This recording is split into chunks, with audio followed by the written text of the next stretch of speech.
Hello guys, আসেনি ভালা কেমন আছেন? আপনাদের সবাইকে অনেক অনেক ভালোবাসা, হৃদয় ছোঁয়া ভালোবাসা। আমি চলে এসেছি আপনাদের মাঝে আজকে মরিচের ক্ষেতের একটি ভিডিও বানানোর জন্য। মরিচের ক্ষেতে একটি নতুন ভাইরাস আক্রান্ত আক্রান্ত হয়েছে, যে ভাইরাস মরিচটাকে নষ্ট করে দিচ্ছে। চাষিরা এখন এই ভাইরাস নিয়ে বিপাকে, কি হবে কি করবে। আসলে আমরা চাষি মানুষ, ফসলের পরে অনেক কিছু ডিপেন্ড করে। আপনাদের সেই ভিডিওটা তুলে ধরে দেখানোর চেষ্টা করব। আপনারা সবাই দেখতে থাকুন এবং ভিডিওটা ভালো লেগে থাকলে অবশ্যই শেয়ার করে অন্যকে দেখার সুযোগ করে দেবেন।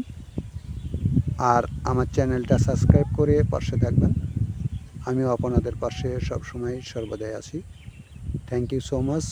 আমি এখন আপনাদের সেই লঙ্কার জমিটা, এই হচ্ছে আমার মরিচের জমি। কেউ বলে মরিচ, কেউ বলে লঙ্কা, কেউ বলে ঝাল। যাই হোক, লঙ্কার একটি নতুন রোগ এসেছে। সেই রোগটার নাম হচ্ছে মাথা কুঁকড়ে যাচ্ছে, কেউই বলতে পারছে না নামটা। মরিচ অটোমেটিক নষ্ট হয়ে যাচ্ছে। আসলে আমরা চাষিরা এই মরিচের উপরে অনেক কিছু ডিপেন্ড করে, অনেক কিছু নির্ভর করে। যদি চাষির এই ঝালের ক্ষেত বা মরিচের ক্ষেত নষ্ট হয়ে যায়, তাহলে অনেক চাষি বিপদগ্রস্ত হয়ে পড়বে, বিপদে পড়বে। এটা আমারই লঙ্কার জমি। এই মাথাটা নষ্ট হয়ে যাচ্ছে, আপনারা হয়তো বা দেখলে বুঝতে পারবেন। এই দেখুন মরিচের মাথাটা কেমন হয়ে গেছে। এই জন্যে চাষিরা অনেক দুশ্চিন্তার ভিতরে দিনকাল অতিবাহিত করছে। আপনারা আমার ভিডিওটা ভালো লাগলে শেয়ার করে অন্যকে দেখার সুযোগ করে দেবেন এবং আমার জন্য দোয়া করবেন। এই লঙ্কার জমিটা যেন মরিচের ক্ষেতটা ভালো হয়ে যায় এবং আমার এই মরিচের জমি যদি ঠিক না হয়, এই মরিচের জমি জায়গাটা যদি ঠিক না হয়, তাহলে এই মরিচ জমি যদি ঠিক না হয় তাহলে চাষিরা অনেক বিপদগ্রস্ত হয়ে পড়বে।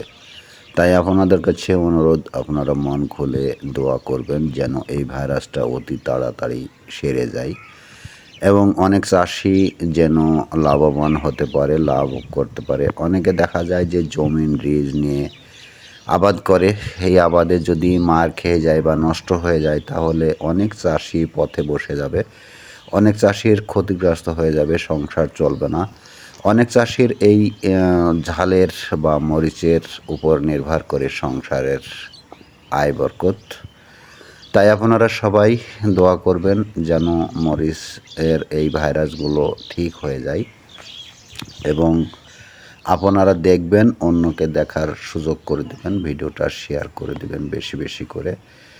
কারো যদি জানা থাকে এই ভাইরাসের মেডিসিন তাহলে অবশ্যই কমেন্টে জানাবেন, অনুরোধ রইল এবং আমাদের চাষির জন্য দোয়া